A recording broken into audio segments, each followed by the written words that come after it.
नमस्कार, मैं हूं आपके साथ इश्तियाक अहमद और आप देख रहे हैं आर्या न्यूज। रुक करेंगे देश और दुनिया की तमाम खबरों की तरफ और शुरुआत करेंगे तेलंगाना से, जहां पर तेलंगाना के एक मुस्लिम बीजेपी नेता को अपने ही मुस्लिम लोगों से विरोध का सामना करना पड़ा और माइनॉरिटी नेता ने मस्जिद के लिए कूलर दान में दिया था और मगर गुस्साए लोगों ने सारे कूलर उठाकर बाहर फेंक दिए। वहीं बीजेपी नेताओं का मुस्लिम लोगों के प्रति बर्ताव से तेलंगाना के मुस्लिम बीजेपी से नाराज दिख रहे हैं और ऐसे में बीजेपी मुस्लिम नेताओं के जरिए मुस्लिम लोगों का समर्थन हासिल करने की कोशिश करी। और वहीं तेलंगाना के विकाराबाद जिले के माइनॉरिटी नेता मोहम्मद अनवर ने बढ़ रही गर्मी से निजात पाने के लिए मस्जिद में कई कूलर दान किए थे और कूलर दान करते हुए उन्होंने कहा कि बीजेपी ने मुसलमानों के लिए बहुत कुछ किया और बीजेपी मुसलमानों से बहुत प्रेम करती है। दरअसल कांग्रेस ने मुसलमानों को बीजेपी से दूर किया और उन्होंने बीजेपी का गुणगान करते हुए आगे कहा कि बीजेपी ने 3 तलाक बिल लाकर मुस्लिम महिलाओं के लिए बहुत अच्छा काम किया और वह मुस्लिम काफ़ी खुश है और कांग्रेस ने मुसलमानों के लिए कुछ नहीं किया, सिर्फ इस्तेमाल किया। फिलहाल उनकी यही कही बात का असर उल्टा होते दिखाई दिया, जिससे मुस्लिम समाज के लोग उनके ही खिलाफ होते जा रहे हैं। और विकाराबाद की मुस्लिम जनता बीजेपी नेता की ओर से मस्जिद में की गई मदद के बाद भी उनसे काफ़ी नाराज दिखी और उन्होंने अनवर का मस्जिद में दान में दिया हुआ कूलर उठाकर बाहर फेंक दिया और सभी कूलर उनके घर के बाहर लाकर पटक दिएगा। और ये घटना विकाराबाद जिले के बवंटारम मंडल के तोरू मामिडी इलाके की है।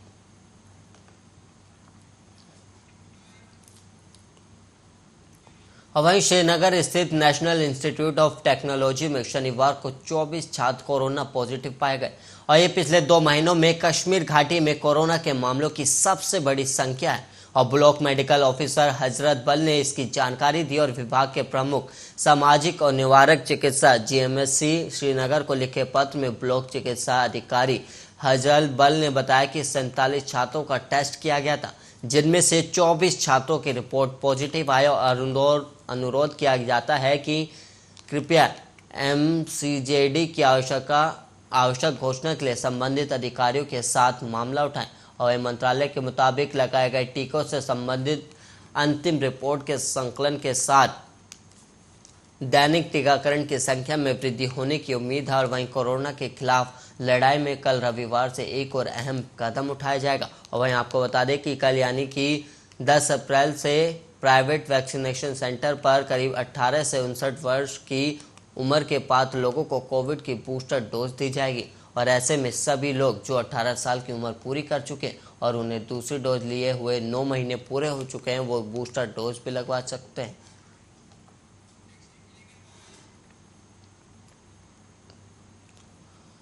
वहीं पंजाब विधानसभा चुनावों में कांग्रेस की बड़ी हार के बाद कांग्रेस ने राज्य की इकाई में बड़ा बदलाव करते हुए राजा बराड़ को नया प्रदेश अध्यक्ष बनाया। और वहीं पंजाब विधानसभा चुनाव में करारी हार के बाद नवजोत सिंह सिद्धू से पंजाब कांग्रेस अध्यक्ष पद से इस्तीफा ले लिया गया था और वहीं राजा बराड़ यूथ कांग्रेस के राष्ट्रीय अध्यक्ष भी रह चुके हैं। और पार्टी हाईकमान ने राजा के अलावा प्रताप सिंह बाजवा को राज्य में नेता विपक्ष भी बनाया और इसके अलावा भारत भूषण आशु को प्रदेश कार्यकारी अध्यक्ष बनाया गया। और वहीं दूसरी ओर पंजाब कांग्रेस की लड़ाई इन दिनों खुलकर सड़कों पर है। और इतना ही नहीं, उधर राहुल गांधी से मुलाकात के बाद पूर्व मुख्यमंत्री चरणजीत सिंह चन्नी ने भी कहा था कि सुनील जाखड़ शुरू से उनके खिलाफ बोलते थे और वो दलित भाईचारे को अपमान करते थे और जाखड़ चुनाव के नतीजे आने के बाद से चन्नी पर भड़ास निकाल रहे। और वहीं जाखड़ का मानना है कि दागी नेता को मुख्यमंत्री का चेहरा बनाने के कारण पंजाब में कांग्रेस की हार हुई। हालांकि चुनाव से पहले जाखड़ ने सिद्धू की बजाय हमेशा चन्नी को चेहरा बनाने की वकालत भी की थी और जिस सभा में राहुल ने चन्नी का मुख्यमंत्री का उम्मीदवार बनाया था, उस मंच पर जाखड़ भी थे।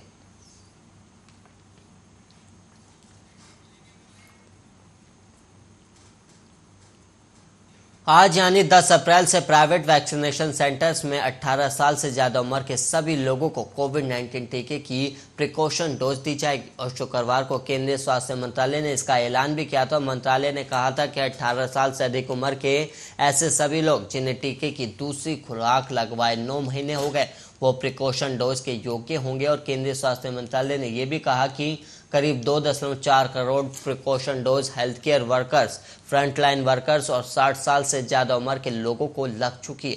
जबकि 12 से 14 साल की उम्र के 45% बच्चों को वैक्सीन की पहली डोज लग चुकी है और जो भी 18 साल या उससे ज़्यादा है वो कोविड-19 के खिलाफ प्रिकॉशन डोज भी ले सकते हैं, जिन्हें कोरोना वैक्सीन की पहली डोज लिए 9 महीने या उससे ज़्यादा हो गए और वो प्राइवेट वैक्सीनेशन सेंटर्स पर प्रिकॉशन डोज लेने के लिए योग्य होंगे। और आपको जिस वैक्सीन की पहली और दूसरी डोज लगी है वही वैक्सीन आपको प्रिकॉशन डोज के तौर पर दी जाएगी और वैक्सीन को मिक्स करने की देश में इजाज़त नहीं है। और शनिवार को सरकार ने बताया था कि प्रिकॉशन डोज के लिए कोविन पोर्टल पर फिर से रजिस्ट्रेशन करने की ज़रूरत नहीं है, क्योंकि कोविन पर लाभार्थी पहले ही रजिस्ट्रेशन कर चुके हैं।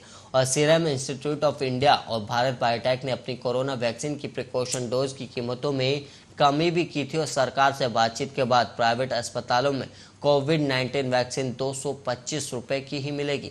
और सरकार ने यह भी कहा था कि सर्विस चार्ज के तौर पर 150 रुपये प्रति डोज प्राइवेट वैक्सीनेशन सेंटर्स ले सकते हैं।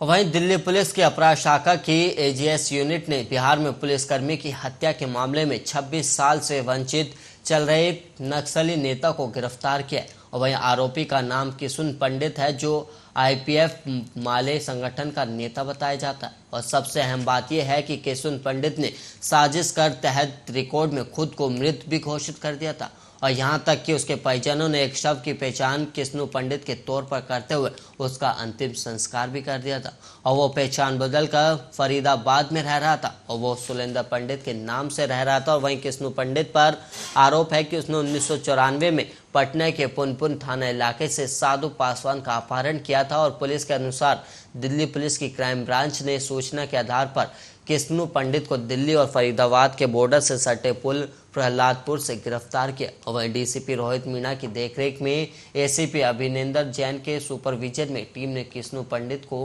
गिरफ्तार किया। दरअसल 7 अप्रैल को क्राइम ब्रांच को इनपुट मिला कि बिहार में 1990 में एक्टिव नक्सली संगठन आईपीएफ माले का एक मेंबर, जिसके ऊपर 90 के दशक में पुलिस अधिकारी के कत्ल, राइफल और 40 कारतूस लूटने का आरोप था, वो फरीदाबाद में पहचान बदल कर रह रहा था। और इस बात की जानकारी मिलने के बाद दिल्ली पुलिस क्राइम ब्रांच की एक टीम तुरंत पटना के पुनपुन थाने भेजी गई ताकि आरोपी के बारे में जानकारी पुख्ता हो सके और वहां पर दस्तावेज देखने के बाद इस बात की पुष्टि हो गई, जिसके बाद दिल्ली पुलिस ने आरोपी को गिरफ्तार कर लिया। और दिल्ली पुलिस ने जब किशुन को पकड़ा तो उसने पुलिस को गुमराह करने की बहुत कोशिश की और पुलिस के आगे उसकी एक न चल पाई। और पुलिस के अनुसार आरोपी ने खुलासा किया कि 1990 के दशक में बिहार में जमींदार लोग गरीबों को बहुत ज़्यादा सताते थे और इन्हीं जमींदारों की मनमानी से लड़ने के लिए 1990 में विनोबा मिश्रा ने आईपीएफ माले ग्रुप का गठन किया था और इस ग्रुप में किशुन को नेताजी कहा जाता था। और 1994 में किशुन पंडित ने साधु पासवान का अपहरण किया, जो एक जमींदार का खास था और इस मामले में किशुन पंडित गिरफ्तार भी हुआ था, लेकिन बाद में उसे जमानत मिल गई थी।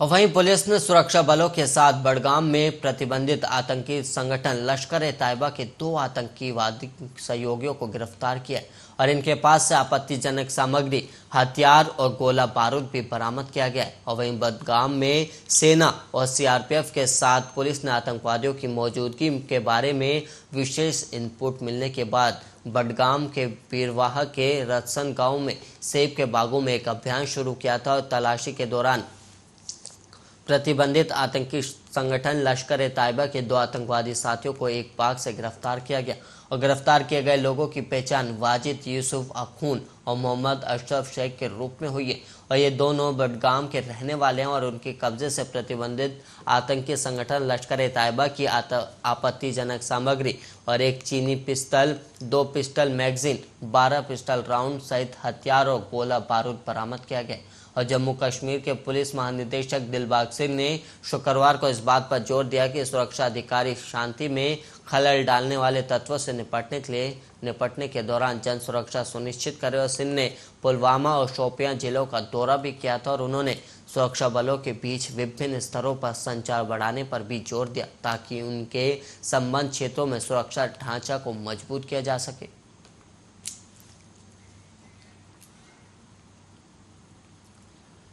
वहीं बरेली के सीबीगंज थाना क्षेत्र में बिकने वाले खजूरों के लिए विवाद में दुकानदार के मालिकों में लड़ाई हो गई है और ये विवाद देखते ही देखते इतना बढ़ गया कि दुकानदारों ने एक दूसरे पर हाथ छोड़ दिया। और वहीं दरअसल मामला ये था कि दुकानदार ने अपने मालिक के बेटे को दुकान से खजूर उठाकर खाने पर टोक दिया और इसी बात पर दोनों के बीच लड़ाई शुरू हो गई और दोनों पक्ष आपस में भिड़ गए और सूचना पर पहुंची पुलिस ने दोनों पक्षों पर चालान कर दिया और मामले को शांत किया गया है।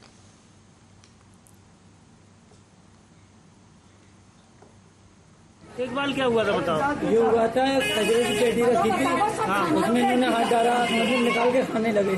हाँ। तो मैंने कहा देखो ऐसे हाथ मत डाला करो। हाँ। तो मुझसे बोला तू हाथ नहीं डालता है। मैंने कहा मेरी बात अलग है, मैं दुकानदार हूँ और तुम्हारे हाथ डालने से कोई कस्टमर देखेगा तो वो खरीदेगा नहीं। तो इन्होंने खजरा फेंका और गाली बकी मुझे। फिर गाली मैंने भी बक दी तो इन्होंने छूटते ही मेरा हाथ मारा। अभी हरजाना देने की बात हो रही थी। हरजाना देने की बात हो रही थी। हाँ। फिर क्यों मारपीट हो गई। फिर मारपीट ये हो गई। मैंने कहा ये बोले उठा ले, मैंने कहा मैं उठाऊंगा नहीं, ये उठा के अपने घर ले जाए कुछ करे। मुझे ये गिरा हुआ माल है, ये सब कस्टमर नहीं है कि कोई भी देख के इसे खरीदेगा नहीं। मैंने कहा मेरे पूरे माल का हरजाना अपने घर ले जाओ कुछ करो। इतने में मारपीट हो गई इन्होंने। और वहीं आग लगने की घटनाओं का सिलसिला नहीं थम रहा और वहीं मामला फतेहपुर का है, जहां अज्ञात कारणों से गेहूं के खेत में आग लगी और वहीं आग ने भीषण रूप दिखाते हुए लगभग 600 बीघे की फसल आगोश में ले लिया। और वहीं ग्रामीणों की सूचना पर पहुंची फायर ब्रिगेड की गाड़ी आग बुझाने के प्रयास में जुटी रही और फसलों का नुकसान देख किसानों के चेहरे मुरझाए हुए हैं। और वहीं आपको बता दें कि लगातार खेतों में आग लगने की घटना सामने आ रही है और वहीं आप टेलीविजन स्क्रीन पर भी देख सकते हैं कि कैसे फसलों में आग लगी हुई है।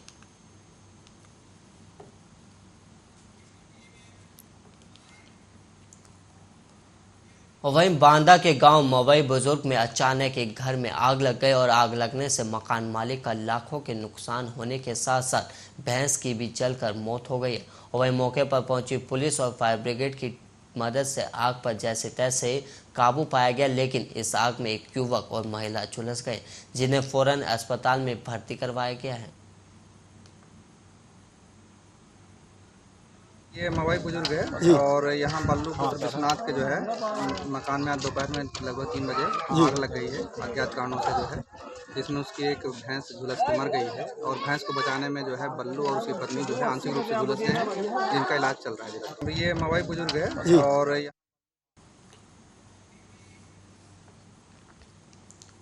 और वहीं केंद्रीय जल शक्ति मंत्री गजेंद्र सिंह शेखावत 2 दिन के दौरे पर जोधपुर पहुंचे और वहीं एलिवेटेड रोड को लेकर कहा कि जोधपुर एलिवेटेड रोड का काम अगले कुछ महीनों में शुरू हो जाएगा और वहीं 2 साल के अंदर काम पूरा कर लिया जाएगा। और उन्होंने कहा कि जोधपुर के लोगों में इस परियोजना को लेकर बेहद उत्साह है। और शनिवार को जोधपुर एयरपोर्ट पर मीडिया से बातचीत में शेखावत ने कहा कि इस परियोजना का निर्माण नई तकनीक से किया जाएगा और दोनों पिलरों के बीच करीब 100 मीटर का अंतर होगा, जबकि वर्तमान में निर्मित पिलरों में ये अंतर 30 मीटर का है। और वहीं पिलरों की संख्या कम होने से सड़क पर आने वाले अवरोध कम होंगे। और उन्होंने ये भी कहा कि ये एक 3 लेयर एलिवेटेड रोड होगी जिस पर भविष्य में मेट्रो ट्रेन संचालित करने की भी संभावना रहेगी। और वहीं केंद्रीय मंत्री शेखावत ने जोधपुर और राजस्थान से जुड़ी अहम परियोजनाओं को लेकर भी जानकारी साझा की। और शेखावत ने बताया कि जोधपुर एयरपोर्ट विस्तार के लिए करीब 307.11 करोड़ रुपए का टेंडर जारी किया गया। और उन्होंने ये भी कहा कि जोधपुर के लोग लंबे समय से जोधपुर एयरपोर्ट के विकास और विस्तार का इंतजार कर रहे हैं और विस्तार कार्य के लिए भारतीय विमानपत्तन प्राधिकरण को करीब 37 एकड़ भूमि आवंटित करने के लिए लगभग 4 से 5 साल पहले वायुसेना, नगर निगम, राजस्थान सरकार और भारतीय विमानपत्तन प्राधिकरण के बीच एक समझौता ज्ञापन पर हस्ताक्षर किए गए थे। और उन्होंने बताया कि एयरपोर्ट पर अप्रैल का पहला चरण का काम पूरा हो चुका है और दूसरे चरण के लिए टेंडर जारी कर दिया गया और मौजूदा टर्मिनल और नवनिर्मित टर्मिनल को बहुत जल्द जोड़ दिया जाएगा और एक नए टर्मिनल का निर्माण किया जाएगा और एयरपोर्ट का नवीनीकरण इस तरह किया जाएगा कि भविष्य में अंतर्राष्ट्रीय उड़ान संचालन की गुंजाइश हो सके। और यहाँ 10 एकड़ भूमि में एक नया पार्किंग क्षेत्र भी बनाई जाएगी ताकि लोगों को किसी प्रकार की असुविधा का सामना न करना पड़े। और शेखावत ने कहा कि 1-2 साल में एयरपोर्ट पूरी तरह बनकर तैयार हो जाएगा।